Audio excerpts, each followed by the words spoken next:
Hi. Hi. This is not the only time I get introduced as a big head, but thank you. We see you in a normal size head, but I think the audience has a very huge impression of you. Yes, exactly. Well, thank you, Florence. Thank you so much for having me here, even in this way. Please tell me you're in costume. Yeah, this is my costume. Okay, all right. I just thought maybe the last you time just I wore a dressed up for tuxedo this. on my own was a bar mitzvah. We had a debate before starting the Q&A what you were going to wear for the screening, and we were hoping we would have costume change and some capes. That would be great. It's not a superhero film, unfortunately, that I'm currently filming. No capes? Oh, No come on. capes. No, it's not superheroes. It's magicians who, in some ways, are Magicians their wear own capes. heroes. Yeah. Oh, their own heroes. We really want to interrogate Jesse on everything he's doing because he's not in New York and you should be in New York. But we do forgive you. It was really great to share the film with us and to share it with the audience. So thank you so much. Oh, it's a huge honor. Thank you so much. He didn't pay me to say any of that. Just I'm getting explain paid for the whole thing, so we can split it. I wanted to ask you a couple of questions, and of course to bring everyone in the conversation. As a writer, director, actor in the film, you maybe can talk a little bit about the writing process. It's a funny film, but it's a film that deals with a lot of grief and like strong issues. And how did you find the tone to manage, like going from the sadness, depression, bringing back the humor in it when you're writing before even thinking of directing? And if you're writing because you don't think someone else can write this film for you, and then you writing for yourself as an actor as well. Thank you so much. Yeah, I mean, I think I probably have like a depressive worldview, probably, and yet I like making jokes more than anything. And so the movie really is in some ways like a kind of push and pull between, something that's absurd and hilarious and also kind of representative of a kind of just grief about the world, the grief about modernity. That's just, I guess, my nature. But it's just hard for me in general. My background is playwriting, and in general, it's just hard to kind of hit upon a storyline that allows for both of those things to exist in equal measure in a way that feels legitimate. So when I was thinking of this story, it was originally set like in Mongolia, and it was about this kind of anti-capitalist character, these friends who go back to Mongolia to see what their friend had created in this yurt, and one of them is really anti-capitalist and kind of goes crazy when he sees what his friend has created, which is kind of like an ecotourism thing, and it just wasn't, it didn't have elements of great humor, and I couldn't find anything that was ironic or interesting or saying something more about life. And then while I was trying to write that, I saw an advertisement on the internet, and it said Auschwitz tours in parentheses with lunch. And it just immediately struck me as something to write about because it's so sad. It's such a sad expression and so funny as well, because the implications are that we want to, as a kind of modern middle-class culture, we want to go and experience the trauma of our ancestors, but at the same time, we don't want to forego any of our material kind of creature comfort pleasures while we're traveling. And to me, that was like, once I saw that, I realized, oh, that's the story. You can do a Holocaust tour. It can be fraught with all of the horrors and grief of a Holocaust tour. But if you make it about real people going through really their own personal grief and personal strife, you can have something that can exist in that kind of careful tone without being too irreverent. Oh my God. Yeah. Yeah. And now that I've said it and your phone picked it up, you're going to see advertisements for Auschwitz tours with lunch.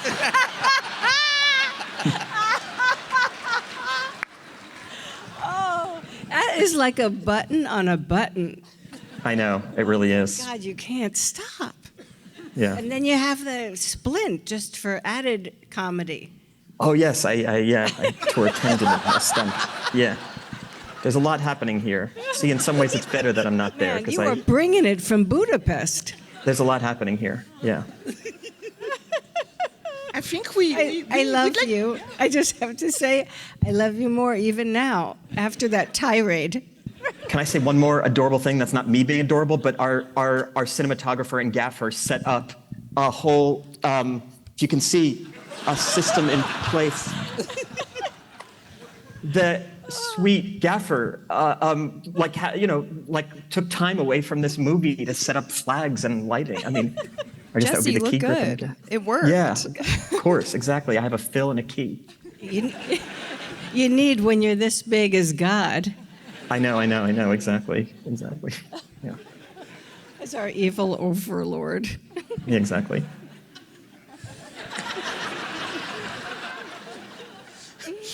I also want to see the first Mongolian version of the film. You know? Oh yeah, it is a published story called Mongolia. They changed the name, but yeah, it's called Mongolia. I published it a while ago. Yeah, and it's about that exact thing. And it would be cool to film there, but it didn't happen. Can you talk about bringing the cast into the film? Obviously, the collaboration with Kieran and you as characters seems. I'm sure it was written, but it seems also like so sharp, so fast, so like bouncing from one another. So were you always thinking of a film? And or did you work on set like when you were shooting? Well, on the second day of filming, Kieran and I were filming the scene where we're both eating soup together, and he's kind of being unreasonably passive-aggressive about just nothing, that he has a friendship now with Jennifer. Anyway, I was sitting across from him, and it was just so difficult to continue acting with him because he's so brilliant. And I pulled him aside after the scene, and yeah. Okay, well, plug your ears. I have a lot of stories like these, and we have press together. I pulled him aside and I said, you always hear those like stories of like those Hollywood lech directors who like fall in love with their actresses. And I was like, I think I'm feeling like lecherous towards you. I feel like so in love with you because he can do something that I've just like not seen before on a set, which is just like, he does this thing, which is so, I need to use my biggest finger, my Transformers finger to make this point. He just is able to capture these things simultaneously that is so unusual, of so charming and so funny and so depressed and so witty and so light and dark at the same time. It's so uncanny.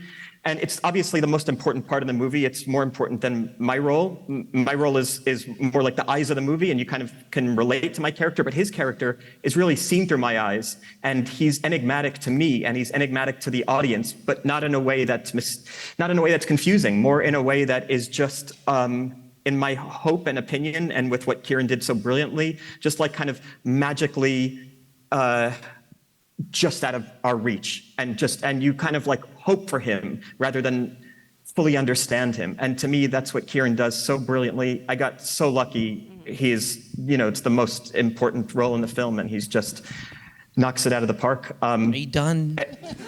What's that? Drink some water. I am. He also, if I can just say process-wise, because you asked about that too, and if I may just continue, he plays down Not his done. like efforts because he's an unusually humble person, but like he kind of like, it's hard to say because it's not like method acting is not exactly what you. I think method acting is typically not what people assume it is, but a lot of times method acting is kind of sometimes just in the dynamic that you create with other actors that's mirroring your thing. He just like kind of lives in this spirit in a way that was just really, really unbelievable. Yeah. He's never going to speak to you again after this. You know that, right? That's great. The truth is, the feed what'd you say? I said it's an onslaught. Go ahead. The feed that I have yeah. of you is too out of focus for me to see you reacting, so I'm in a Okay. bubble. Let me tell you, you're lucky. Yeah. Oh, good. Yeah, and you actually did tell me on set that thing about how people fall in love with their actresses. You said it like 3 feet from me while sweating that you were in love with Yeah. her. Yeah. Yeah. And then I said, do you want to that get was a like a moment. drink at lunch? Or? Yeah. How am I supposed to react to that? Go away now. Yeah, I think that's how you reacted. Kinda, yeah. Thanks. Can we just? You could have do just the been like, scene cool, now? thanks. Yeah. Yeah. Great. Can I eat Or my like, soup? hey, I like working with you too. Yeah, I could have done that. Really. It's funny because you still can. Yeah.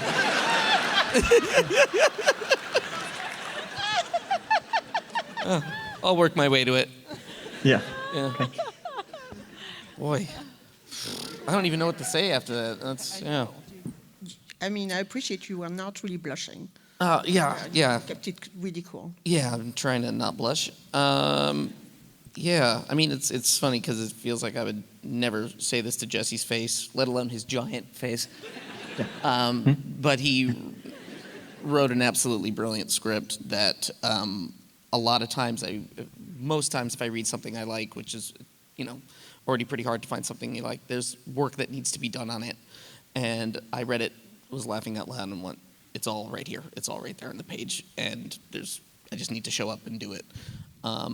Which is kind of what we did. We didn't do, there wasn't much like work or rehearsal. We just showed up and you did a lot of fucking work, but but I just sort of showed up and I felt like the language was on the page and we found our own rhythm really fast. And I think it just kind of worked right away. Yeah, it seemed to click right away. It really felt like just the biggest relief because, when you're shooting a movie, especially one on this scale, because it was a really small budget and very ambitious in scope, you need everything to be perfect because there's no time to really make fixes or big changes or have discussions even about it. It's really like you can get 2 takes and then you have to move on. And, for me as an actor and director, I oftentimes didn't watch myself. In fact, most of the time I didn't watch the takes back because we didn't have time. I would just scream to Ali, do I look like a person? And she would say no or yes, depending on how I looked. And then we'd move on. Most of the time you looked like a person. I was glad to see it. Well, 300 is a good batting average. But no, I was thinking too, our first day, there was so much on your shoulders. It was the group monument sequence where I think so much of the dynamic of the group is set. And it was like a total leap of faith. And it was raining all morning, so we had very little time. But yeah, maybe we got really lucky, but it worked. That was the one thing I remember that you wanted to rehearse. And you set aside a couple of hours to rehearse, but we kind of just talked about it and kind of walked through it for like 15 minutes. And we're like, oh, we'll just do it. Sort of like, let's just. Yeah, but that's only because we saw you and you just like in 10 seconds, you were like, oh, that's what the role is. Because I didn't know how you would. Shoot it. Yeah. Yeah. But it's because you did the role correctly. It wasn't like because it was just right. Yeah, but Once I we didn't saw make it that. up. It's on the page, so I bat it right back to you. So. Well, different actors interpret different things apparently. Yeah.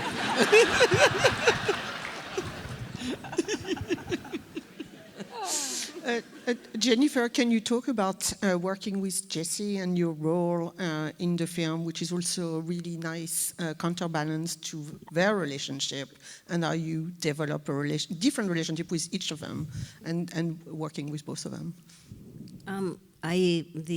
My experience as an actor on the project was like a love affair without the sex. You know what I mean? It was like all the good parts without any of the, messy parts. It was really. Do you know what I mean? I don't know. That's Not really. Maybe it was just one way, but that's how I felt. Yeah. I felt. No, I definitely. And listen, you know what? Just stop it. You're hurting my feelings. I want to confirm that there was no sex. Yes, that's correct. Yeah.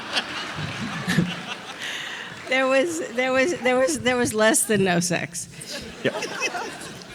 There was no even possibility of sex. That's right. And there was nothing untoward ever said to anyone in any separate rooms. regard. Go on. But internally, I was feeling an enormous kinship and respect and fun, and I felt brought back to life from working with you guys. It just did something very profound for me.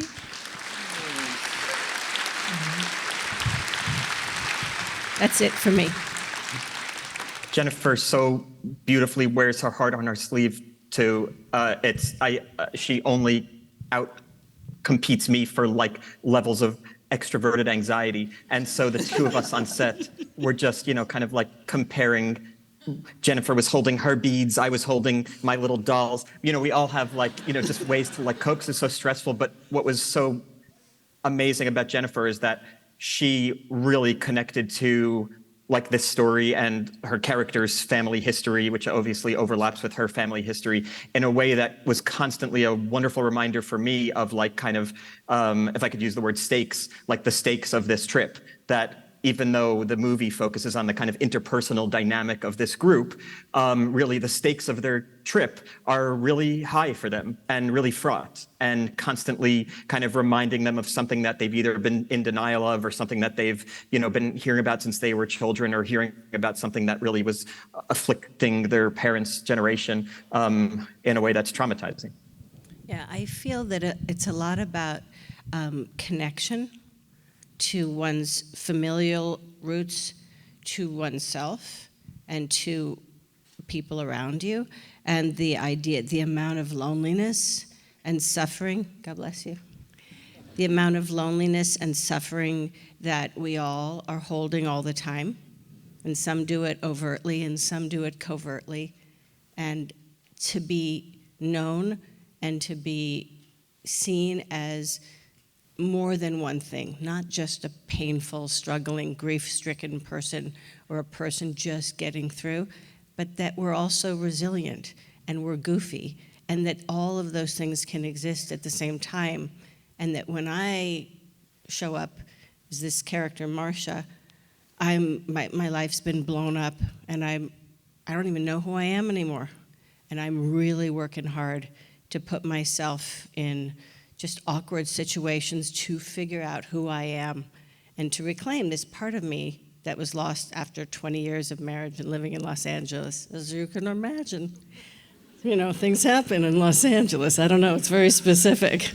And what happens is I see in Benji, I see and feel his pain because I'm a mother, because I'm an empath. And his pain is so beautiful to me. It's not repellent, it's not scary. Right. And I want to join him and not fix him, but just let him feel less alone, which makes me feel less alone. Exactly.